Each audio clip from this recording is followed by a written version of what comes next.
Assalamualaikum warahmatullahi wabarakatuh.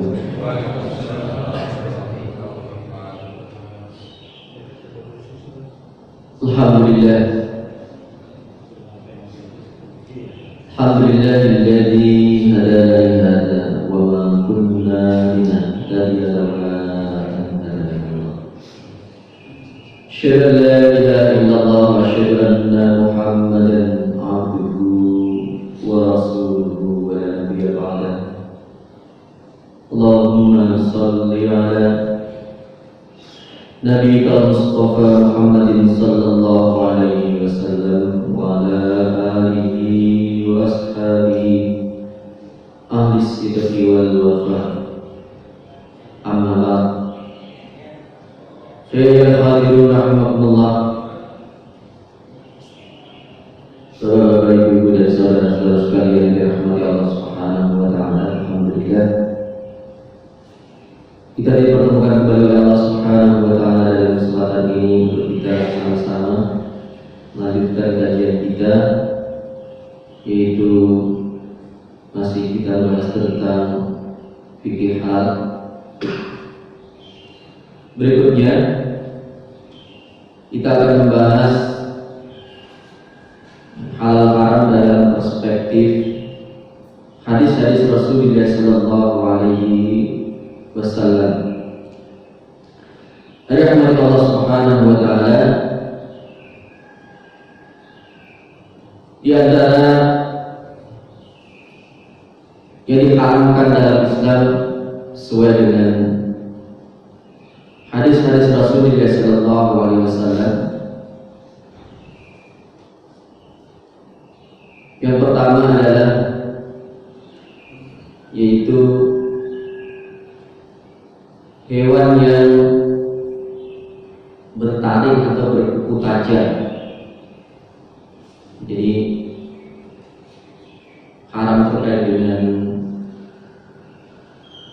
substansi ini.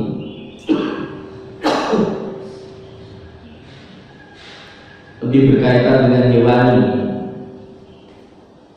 Jadi lebih banyak berkaitan dengan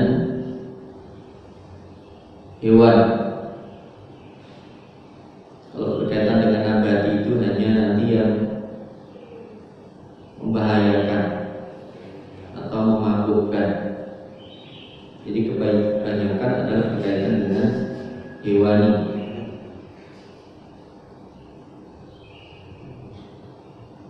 Rasulullah sallallahu alaihi wasallam bersabda, nah Nabi sallallahu alaihi wasallam, nah telah melarang, Rasulullah sallallahu alaihi wasallam telah melarang an akli kulli dhinabin minas sab'i, dari memakan setiap yang memiliki taring, yang bertaring, ya, setiap hewan yang bertaring. Apa saja itu kira-kira? Ini banyak. Harimau, kucing, anjing, gajah, termasuk serigala, beruang, kera, apalagi banyak ya, tikus, ya, semua yang bertaring. Gigi taring, punya gigi taring, yang termasuk memakan ciri hewan pemakan daging, karnivora. Nah, itu semua yang bertaring hukumnya haram.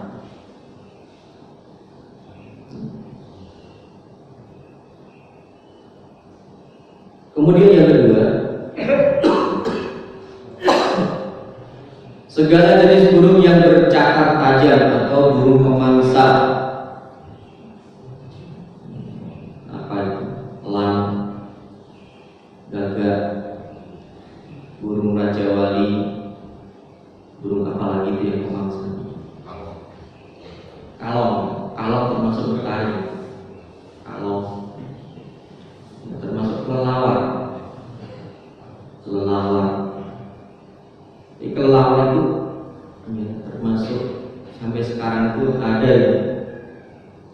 mengkonsumsinya. Katanya banyak apa itu?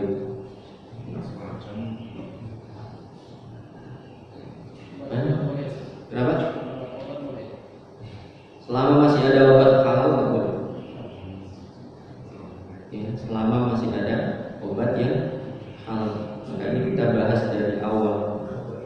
Ya, termasuk ya, nanti kan ada perkembangannya nanti yang berkaitan dengan obat-obatan. Ini masih berkaitan dengan bahan-bahan diharamkan. Kita akan bahas tentang produk dulu. Yang berkuku tajam. Ya, ini banyak yang burung apa namanya kalau yang suka makan burung yang lain, burung alap-alap itu termasuk. Diriwayatkan dari Ibnu Abbas radhiyallahu anhu qala naha Rasulullah sallallahu alaihi wasallam Rasulullah sallallahu alaihi wasallam melarang an kulli dinabin minas sibai wa an kulli dhi mihlabin minat tayri. Rasulullah melarang dari binatang, melarang memakannya setiap hewan yang bertaring dari binatang buas, wa an kulli dhi mihlabin minat tayri, dan dari ya, setiap yang punya cakar tajam dari burung. Jadi burung-burung yang memiliki paruh yang tajam, kuku yang tajam itu termasuk diharamkan. Di sini diriwayatkan oleh Imam Bukhari dan Imam Muslim. Kemudian yang ketiga adalah yang diharamkan itu adalah hewan yang termasuk dalam kategori jalalah. Ya, jalalah itu adalah hewan pemakan kotoran. Hewan yang memakan kotoran itu hukumnya haram. Ya, misalnya punya ayam, ya, tapi makannya kotoran, itu ya haram hukumnya. Lele yang dikasih makan kotoran, ya, itu hukumnya haram. Ya, sapi misalnya, jadi dia memakan kotoran karena mungkin dia di tempat sampah barangkali, jadi suka makan yang kotor-kotor. Iya, ikan tadi termasuk ikan yang makan kotoran, makan bangkai. Kalau yang balong, kan banyak balong kampung itu balong gede itu ada pojoknya ada jamban. Iya. Masa kolam-kolamnya haram kan? Nah, kalau makanan memang itu ya haram. Banyak. Nanti dia bisa, yang disebut jalalah ini bisa nanti menjadi halal kalau sudah normalisasikan. Bisa dinormalisasikan. Jadi misalnya ikan lele tadi ya, diternak di empang yang di situ memang tempat penimbunan kotoran. Ya. Bagaimana cara menetralisirnya? Diambil, nanti ditaruh di kolam yang memang bersih, ya. Di situ dinormalisasikan selama 3 hari. Ya, 3 hari dikasih makanan yang baik, yang halal. Ya. Nah, itu boleh setelah itu. Ya, diperbolehkan. Jadi jalalah akan kembali menjadi hewan halal apabila ya, hewan jalalah tersebut di kurung. Kalau tadi misalnya ayam, jadi dikurung, kasih makan situ. Ya. Bahkan ya bisa saja para ulama ada yang mengatakan bahwa waktu mengurung jalalah itu bisa sampai 40 hari. bisa sampai 40 hari. Kalau lele tadi bisa dinormalisasikan paling 3 hari cukup ya. Tapi kalau hewan yang lain misalnya ya bisa saja sampai 40 hari, sampai 40 hari. Ya kenapa 40 hari? Ya karena diperkirakan 40 hari itu sisa-sisa makanan yang kotor tadi yang ada dalam tubuh itu sudah bersih, ya, diperkirakan sudah bersih sehingga dagingnya halal untuk dikonsumsi. Rasulullah SAW dari hadis yang diriwayatkan oleh Ibnu Umar radhiyallahu anhu ya, melarang Rasulullah SAW an aklil jalalati wa albaniha. Rasulullah melarang dari memakan hewan jalalah dan susunya. Tadi kalau sapi atau kambing yang dia memakan kotoran misalnya itu ya, diharamkan ya, sampai tadi ya di karantina, misalnya di karantina antara 3 sampai 40 hari.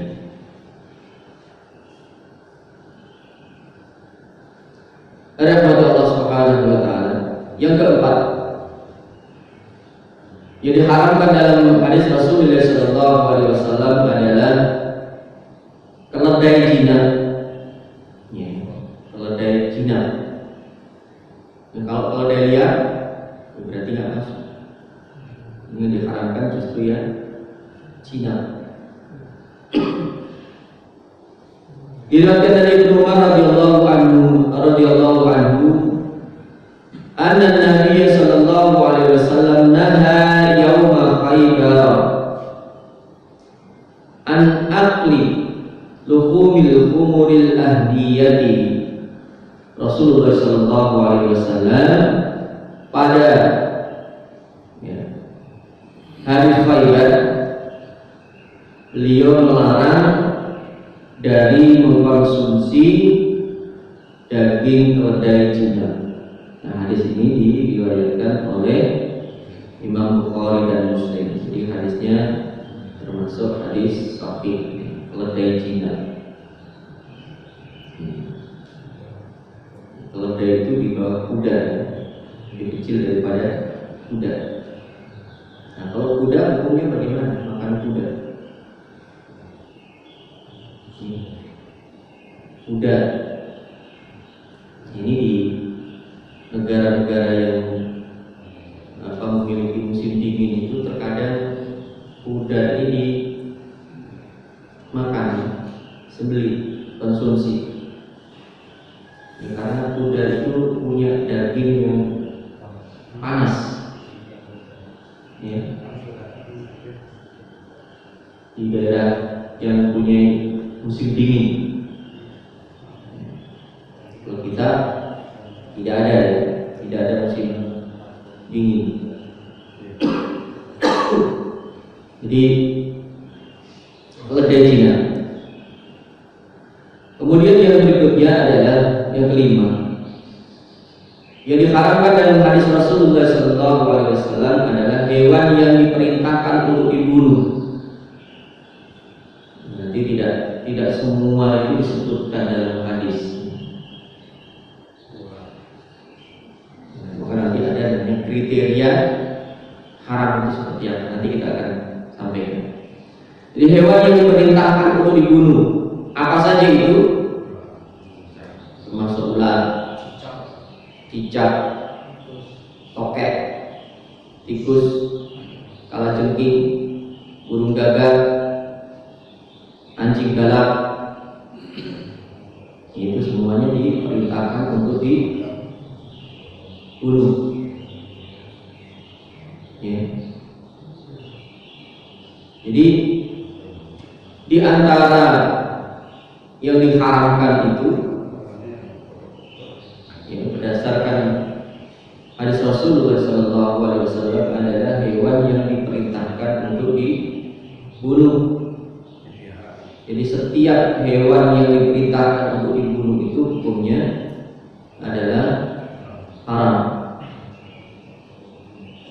Nah, perintah untuk membunuh tikus, kalajengking, burung raja wali, burung gagak, anjing galak terdapat dalam hadis yang diriwayatkan oleh Aisyah radhiyallahu anha. Beliau mengatakan bahwa Rasulullah SAW telah bersabda, khamsun atau khamsu fawasik, ada 5 hewan pengganggu, yaqulna fil haram, yang hendaknya dibunuh meskipun itu di tanah haram.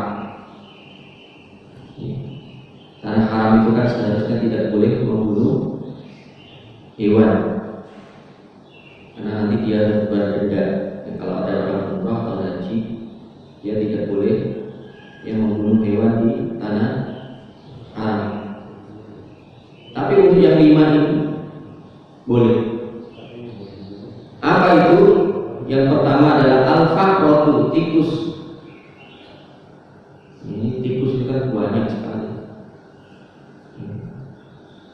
Banyak sekali, termasuk yang hewan yang berkembang biaknya cepat, dan hampir di semua rumah itu ada ya. Jadi gorong-gorong di tempat sampah, di mana saja ini. Dia termasuk hewan yang kotor juga. Al-faqrah, tentunya nanti membunuhnya dengan cara yang baik, tidak boleh disiksa. Gimana kira-kira cara membunuhnya? Kalau mau dimatikan dengan alat tajam, gimana cara sekali mati? Jangan disiksa. Kalau menyiksa kan tidak boleh. Diperbolehkan membunuhnya, tapi jangan disiksa. Karena ada yang dimasukin di dalam air, nah itu menyiksa termasuk, karena lama dia mati. Wal akrab itu kalajengking. Ini termasuk ya nanti makanan-makanan ekstrim yang sampai sekarang itu masih ada. Ya, tikus itu di apakan itu dibakar ya, dipanggang ya. Tikus. Bahkan ada cerita bakso tikus.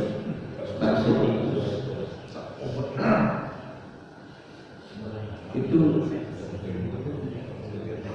ini termasuk hewan yang haram, karena hidupnya juga menjauh, termasuk bertaring juga. Ini kalau jualan harus hati-hati juga tadi, karena nanti harus termasuk penangkap makanan yang seperti dia berbahan daging. Terutama nanti titik kritis itu kan hewan apa namanya, makanan yang berbahan daging, dagang berbahan hewani. Nah, kalajengking itu juga sampai sekarang masih banyak dikonsumsi, termasuk makanan ekstrim.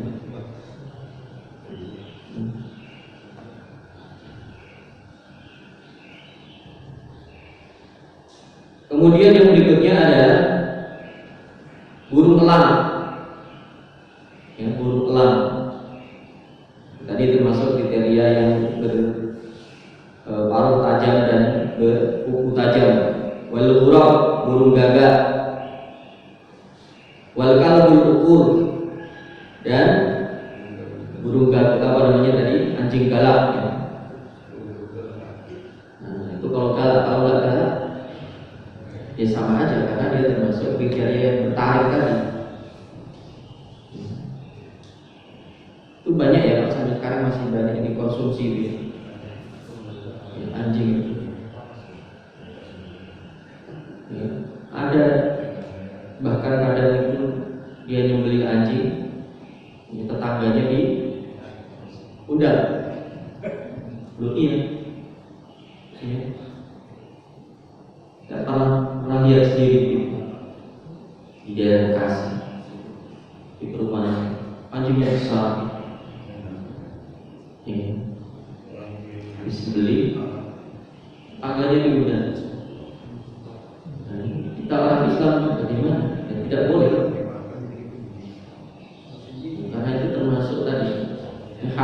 apalagi hewan yang hidupnya saja dinajiskan, hidupnya aja najis. Maka nanti kaidahnya setiap yang najis itu adalah haram. Itu najisnya najis mughalazah. Jadi tidak hanya anjing yang galak saja, termasuk yang jinak juga. Ya, termasuk yang jinak juga. Nah, tadi kalau sudah jadi daging itu, ya, kalau kelihatan masih hewan hidup itu. Tapi kalau sudah disembelih campur dengan daging yang lain, kita tidak tahu produk-produk yang berbahan hewani itu. Yang masak siapa, yang jual siapa, bahannya apa. Jangan sampai kita asal membeli. Kita harus pastikan memang. Di zaman sekarang kita harus hati-hati, beda dengan zaman dulu. Benar-benar hati-hati. Kemudian yang berikutnya adalah cicak atau tokek ya. Nah, ini cicak itu ada yang dibikin apa itu? Karena dibikin keripik juga ada.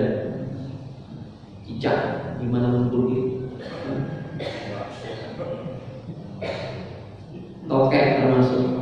Ya sempat tokek itu dicari katanya buat obat apa itu?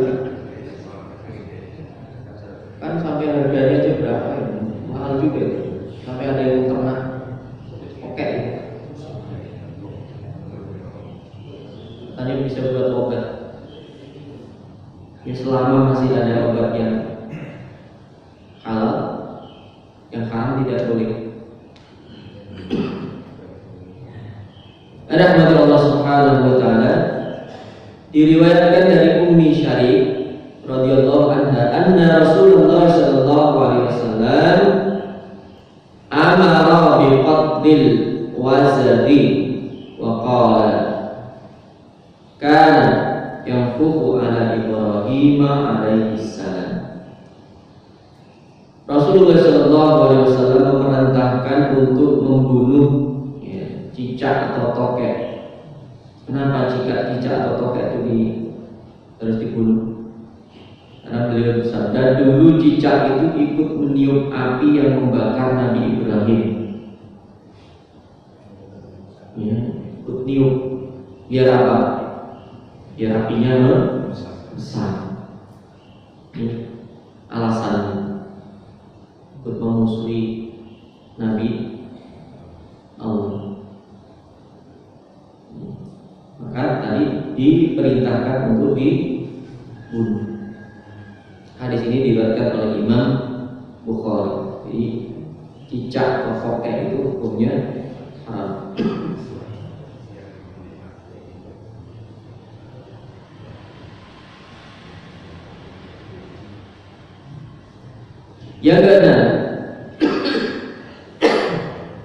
Yang keenam adalah hewan yang tidak boleh dibunuh. Kalau tadi itu diperintahkan untuk dibunuh, ini malah yang tidak boleh dibunuh. Apa itu diantaranya? Semut. Ya. Ada Pak semut yang ada yang mengkonsumsi semut. Ada nggak? Ada. Ya. Termasuk tadi jenis makanan ekstrim, semut-semut tertentu yang ukurannya agak lebih besar-besar. Ada di beberapa wilayah itu yang dikonsumsi. Kalau sarangnya itu bagaimana? Sarang semut, ya, itu bahkan untuk obat ya. Kalau sarangnya banyak digunakan untuk obat sarang semut. Apa betul itu sarang beneran? Semut itu tinggalnya biasanya di dalam tanah apa di? Kalau macam-macam juga ya. Ada yang di dalam tanah, ini tergantung jenisnya. Tergantung dari jenisnya. karena ini bukan itu penelitian. Kalau MUI itu dia sebelum memfatwakan, ya biasanya dikaji dulu secara ilmiah, misalnya termasuk kodok, gitu ya. Kodok itu dikaji juga secara ilmiah seperti apa manfaatnya, bahayanya, piting misalnya, itu dikaji juga sebelum ditetapkan halal atau haram, termasuk tupai misalnya. Ya, nanti kita akan lihat yang ada fatwanya itu. Ya. Kemudian lebah. Ya, lebah ini kadang ada yang dibuat apa itu Pak? Dipepes ya. Ya. Pepes lebah. Ini termasuk tidak boleh dibunuh. Burung gudgut, burung surot. Ini berdasarkan hadis Rasulullah SAW yang diriwayatkan oleh Ibnu Abbas radhiyallahu anhu. Qala naha Rasulullah SAW an qatli arba'in minat dawari. Rasulullah SAW melarang dari membunuh 4 ya, hewan melata. Yang pertama adalah an-namlatu dari semut, wan nakhlatu lebah, wal gudgud burung gudgud, was surat dan burung surat, jenis apa itu ya, seperti elang juga gitu. Ya. Itu yang dilarang dibunuh. Kalau burung gudgud itu burung yang dulu pada zaman Nabi Sulaiman ya, yang melaporkan kepada Nabi Sulaiman tentang Ratu Saba, ya, disebutkan dalam Al-Quran. Kalau itu justru malah burung yang baik gitu. Burung yang baik membantu dakwah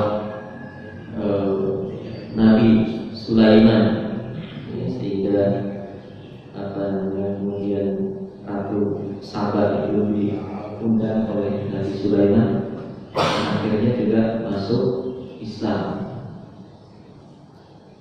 Kemudian yang keenam, hewan yang tidak boleh dibunuh adalah katak.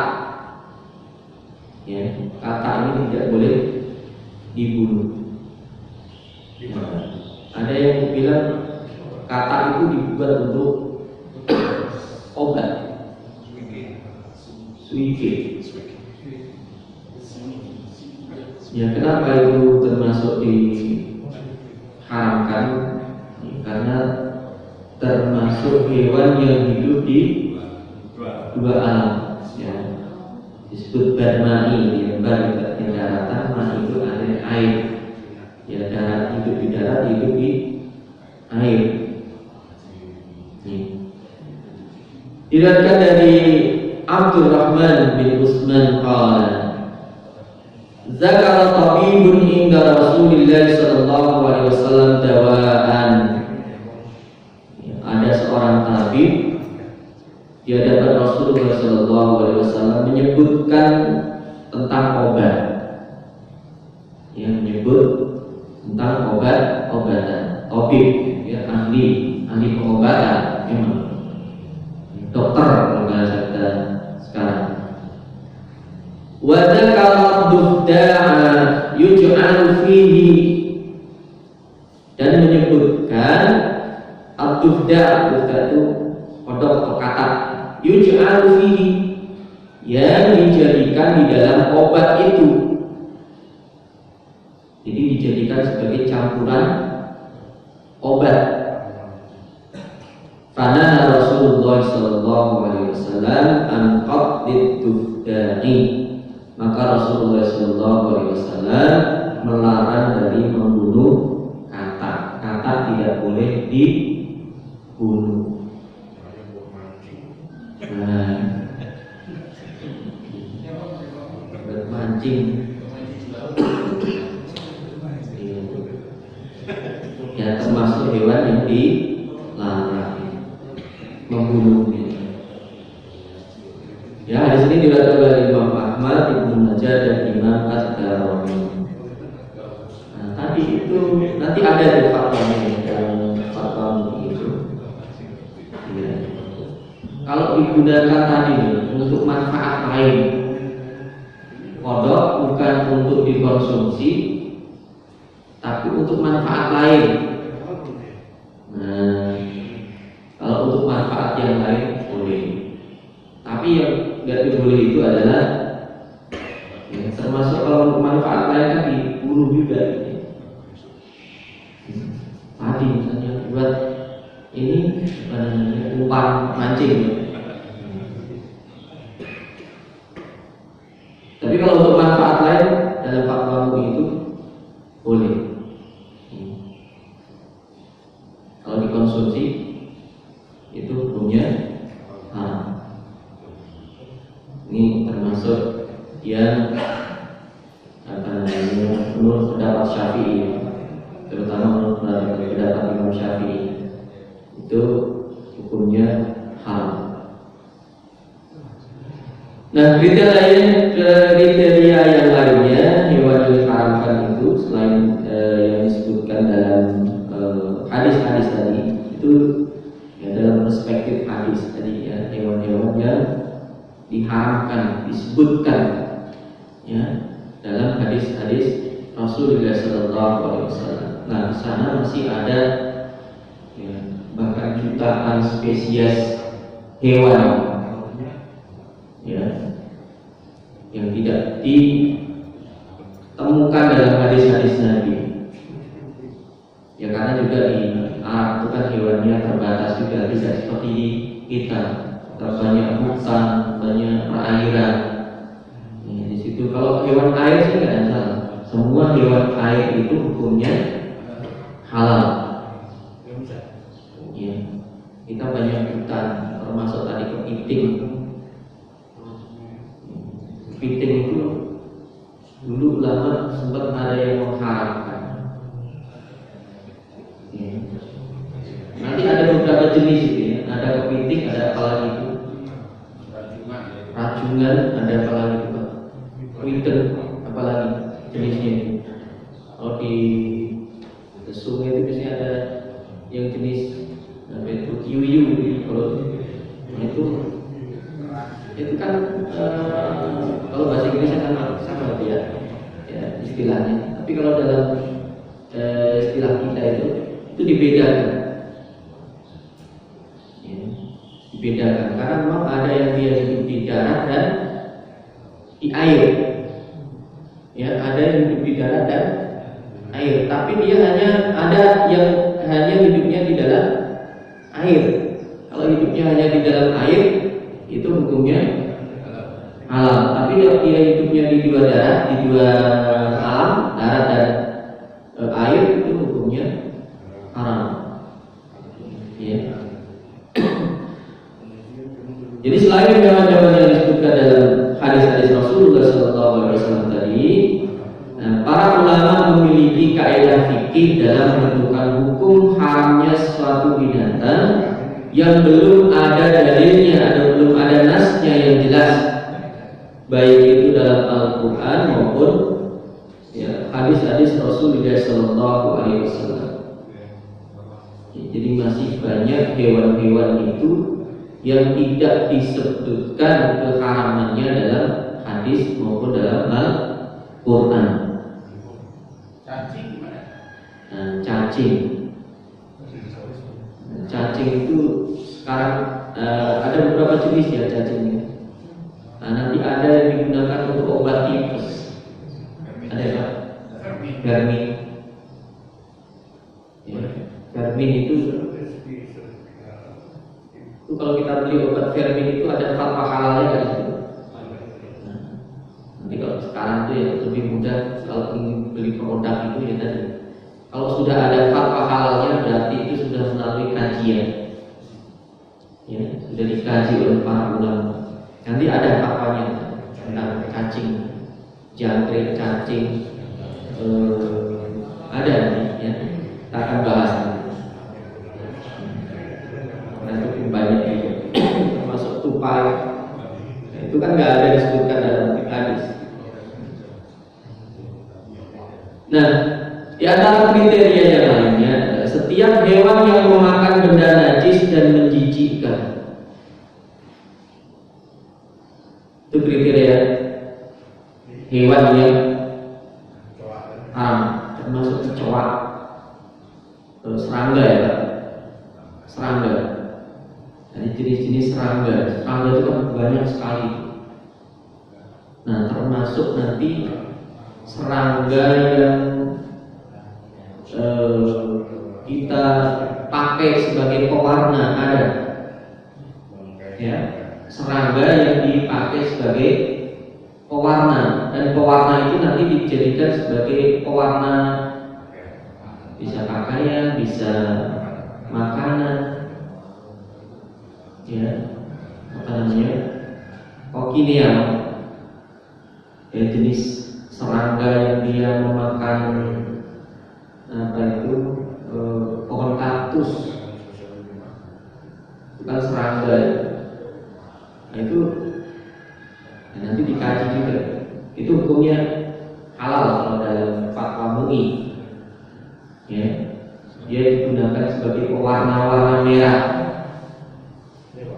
Ya, nah, itu buat minum, buat bahan minuman sirup misalnya, warna merah. Ya, nanti ada juga yang kalau bahannya bahan alami boleh, tapi kalau bahannya hewani termasuk serangga. Kemudian setiap hewan yang dilahirkan dari silsilah antara binatang halal dan haram, ya, kawin silang bisa gitu. Ada hewan hasil perkawinan silang antara hewan halal dengan haram, babi dengan sapi bisa, atau babi dengan kambing. Itu kan ramai juga itu ya, sapi yang katanya di cloning ya, apa di kawin silang dengan babi kan sempat ramai gitu kan. Zaman sekarang kan ada genetika itu bisa bisa direkayasa, namanya rekayasa genetika. Ya, bisa saja nanti dimodifikasi.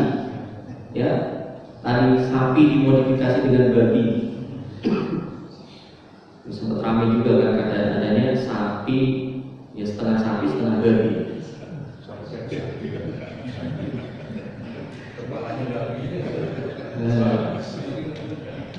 Namanya sekarang dengan kecanggihan teknologi, dengan rekayasa genetika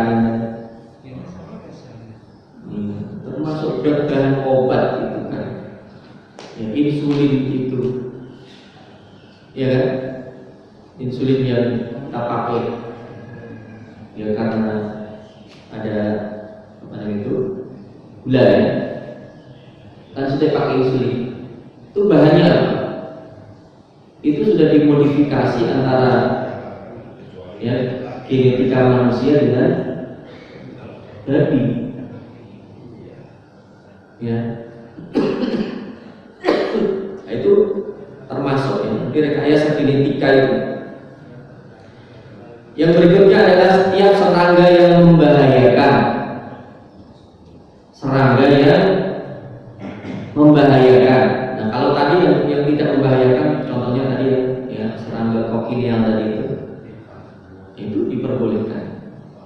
Maka ini perlu kajian sebenarnya, perlu didalami. Ya, karena orang sekarang itu apa saja bisa dilakukan, apa saja yang bisa dilakukan, bahan apa saja bisa diolah menjadi apa saja, bahan apa saja bisa diolah menjadi apa saja, ya, menjadikan ya bahan-bahan tadi terutama yang hewan itu banyak sekali, banyak sekali. Nah, para ulama menjelaskan bahwa di antara sebab-sebab makanan dan minuman itu diharamkan, ini kriteria umum. ya, yang dipakai sekarang setelah tadi yang disebutkan dalam hadis itu kan terbatas. Maka para ulama membuat menentukan kriteria yang berdasarkan Al-Quran dan hadis juga. Maka para ulama menentukan kriteria ya halal haram ini berkait dengan makanan dan minuman. Di antaranya adalah yang mengandung najis, maka nanti kaidah fikihnya adalah semua yang najis pasti haram. Semua yang najis pasti haram, tidak semua yang haram najis. Semua yang najis pasti haram, tidak semua yang haram najis. Begitu juga semua yang halal pasti suci. Semua yang halal pasti suci, tidak semua yang suci halal. Ya. Termasuk racun. Racun itu hukumnya suci, tapi haram. Ya. Ini kaidahnya. Ya, kaidah ini yang secara umum ya kita harus tahu. Ya, kalau dalam misalnya kemarin kita sebutkan semua yang hidup itu, hewan yang hidup itu suci, kecuali semua hewan yang hidup itu suci kecuali babi dan anjing. Ya. Semua bangkai itu najis. Ya, semua bangkai itu hukumnya najis kecuali ikan dan belalang. Ini kaidah umumnya kita harus tahu. Jadi semua bangkai itu najis kecuali ikan dan belalang. Semua darah itu hukumnya haram kecuali hati dan limfa. Itu kaidah-kaidah umum yang harus kita tahu. Kemudian kriteria yang kedua, maka nanti di dalam fatwa MUI itu ya yang digunakan istilahnya adalah halal, bukan suci. Yang dipakai adalah halal, bukan suci. Ya, contoh misalnya fatwa sabun. Sabun itu fatwanya halal atau suci? Halal. Sampai orang bercanda begini, masa sabun mau dimakan? Halal itu pemahamannya tidak hanya untuk dimakan, karena setiap yang halal pasti suci. Tapi kalau suci belum tentu halal, maka digunakanlah yang lebih umum yaitu halal. Berarti sudah termasuk di dalamnya adalah suci tadi. Ya, karena nanti bahan sabun, bahan sampo, bahan pasta gigi itu banyak kalau sekarang ya sekarang itu karena produk itu sudah mengandung komposisi dari berbagai macam bahan tadi. Ya, membahayakan. Kriteria yang kedua adalah membahayakan. Semua yang membahayakan hukumnya adalah haram. Ya, yang membahayakan. Nah, kalau tingkat bahaya itu terkadang antara satu orang dengan lainnya berbeda ya. Apa tadi? Rokok bagaimana itu? Membahayakan atau tidak? Kalau disebut tentang rokok ini, karena ini menyangkut banyak orang. Wah, kajiannya itu susah. Mungkin aja. Kalau ditanya rokok itu halal apa haram? Ini orang dari segi mana? Ya. Kalau dari segi membahayakan itu ya, dokter sudah mengatakan bahwa rokok itu membahayakan atau tidak? Dokter ya bilang.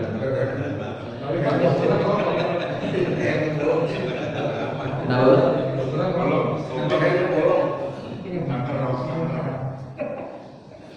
Kita mau melihatnya dari sudut pandang yang mana? Ya, ini itu perdebatan yang tidak selesai-selesai. Ya, itu perdebatan yang tidak selesai-selesai. Ya, kalau mau diharamkan sebenarnya ya dalilnya ada. Ya. Tapi kalau mau diharamkan itu kelihatannya kok berat. Ya kan Pak? Ya karena dari satu segi misalnya ada orang bilang rokok itu membunuhmu. Kalau tulisannya dalam bukunya begitu sekarang, bukan disebutkan bahayanya lagi. Rokok itu membunuhmu. Tapi dari yang lain, dalilnya kebalikannya, rokok itu menghidupimu. Wah, petani tembakau, alasannya begitu. Coba kalau rokok diharamkan, petani tembakau mau diapain? Ya, tembakau yang begitu banyaknya itu mau diapakan? Kemudian yang kerja di pabrik rokok itu mau dikasih kerjaan apa? Itu termasuk pajak negara ya?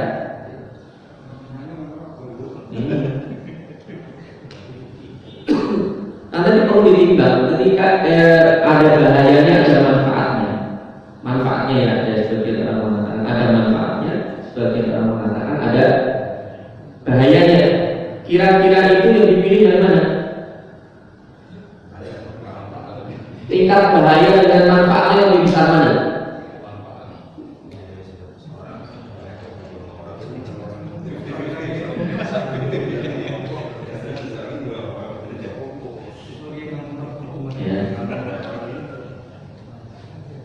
Ya kalau secara data ilmiah tadi ya dokter sudah mengatakan. Nah, kalau kita penyakit yang lain percaya nggak sama kata dokter? Yang paling didengar itu kalau berkaitan dengan kesehatan kata siapa? Kata dokter apa ulama? Dokter. Ini jangan dimakan ya, nggak makan ya. Ya karena itu hukumnya halal bagi orang lain, tapi haram bagi dia. Kenapa? Membahayakan bagi dia.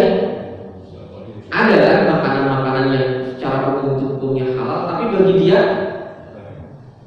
terlarang. Kenapa? Karena membahayakan kesehatan dia, tubuhnya, dan nyawanya. Nah, contoh kalau itu makanan yang membahayakan apa aja? Ya, gula itu, ya makanan-makanan yang manis itu kan halal sebenarnya. Tapi kalau punya penyakit gula kan,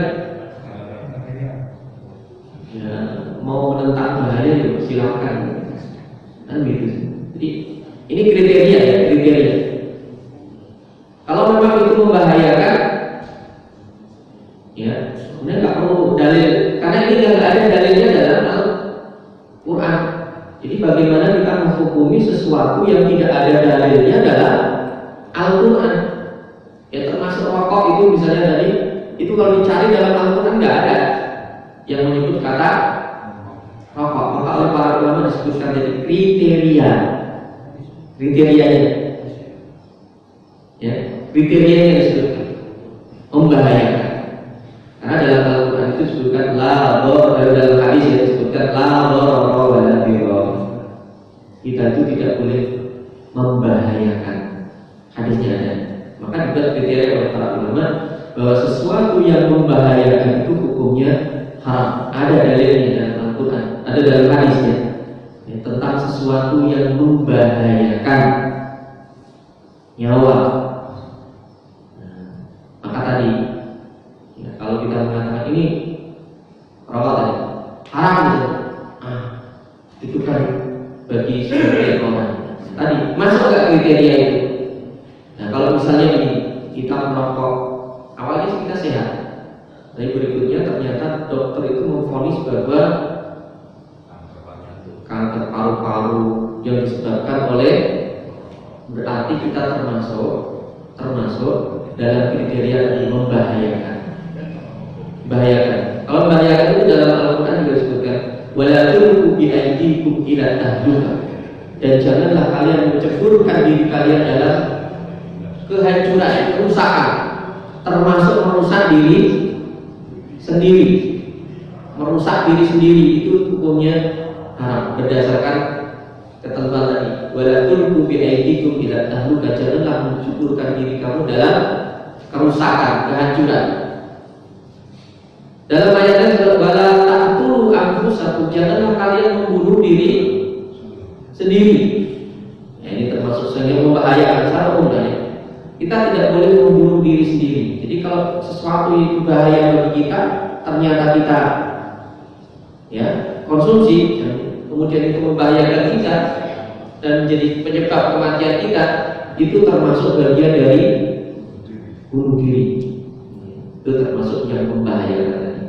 Itu diperintahkan untuk dijauhi yang membahayakan, walaupun tadi tidak diharamkan secara ya, kalau bisa dijauhi, dihindari ya, dihindari. Kemudian yang memabukkan, semua yang memabukkan, yang menghilangkan akal, yang menghilangkan kesadaran, yaitu tidak hanya kalau zaman dulu kan hanya khamr ya, khamr, minuman keras. Kalau sekarang apa itu banyak kan saudara-saudara itu ganja, narkoba ya, narkoba ya, narkoba itu kan tidak ada dalilnya dalam Al-Quran. Yang ada kan khamr, tapi dikiaskan ya, dalam istilah usul fikih itu dikiaskan. Kenapa? Kesamaannya adalah sama-sama menghilangkan kesadaran atau akal, dan itu membahayakan. Kemudian kriteria berikutnya adalah dianggap jorok atau menjijikkan, ya, menjijikkan, sesuatu yang menjijikkan, apa saja, ya, termasuk tadi ya, ya makanan-makanan ada ya, makanan-makanan menjijikkan, ada ya, ya yang menjijikkan. Kemudian yang berikutnya adalah apabila mendapatkannya dengan jalan yang tidak benar, dalam pandangan syariat, ya, cara mendapatkannya tidak halal. Nah, menurut Dr. Kiai Haji Ali Mustafa Yaakob ya, dalam bukunya beliau menulis tentang kriteria halal haram, yaitu disertasi beliau. Ada 5 kriteria ya terkait dengan halal haram. Yang pertama adalah halal dan thayyib. Halal ya, apa ada thayyib dan khaba'is. Kalau thayyib itu berarti halal, kalau khaba'is berarti haram. Khaba'is, sesuatu yang buruk, yang kotor. Kemudian yang kedua adalah mengandung bahaya, ya, sesuatu yang membahayakan. Yang ketiga adalah najis, yang keempat adalah memabukkan, yang kelima ini yang tidak disebutkan dalam kriteria sebelum tadi, bagian dari tubuh manusia. Bagian dari tubuh manusia. Apa contohnya? Plasenta, apalagi Pak. Jadi organ tubuh manusia itu memang tidak boleh dijadikan produk, termasuk rambut manusia. Bisa jadi apa itu Pak rambut? Jadi rambut itu bisa dijadikan sebagai bahan roti. Rambut, ya, kalau di tukang cukur itu setiap harinya berapa banyak rambut.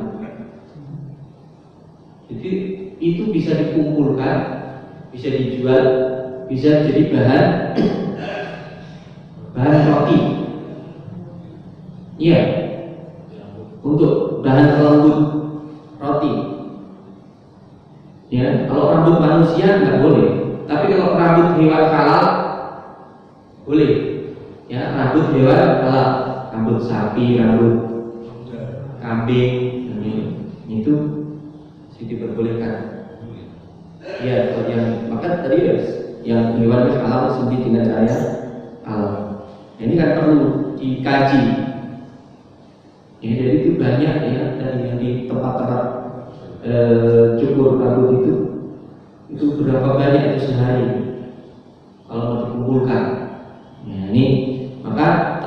kriterianya tadi adalah dari anggota tubuh manusia itu tidak boleh dijadikan sebagai bahan produk atau makanan atau yang lainnya. Ya, mungkin ini yang bisa kita bahas dalam kesempatan ini. Insyaallah nanti dalam kesempatan kita lanjutkan. Ya, mari kita tutup dengan doa kafaratul majelis. Subhanallahumma wa bihamdika, asyhadu an la ilaha illa anta, astaghfiruka wa atubu ilaik.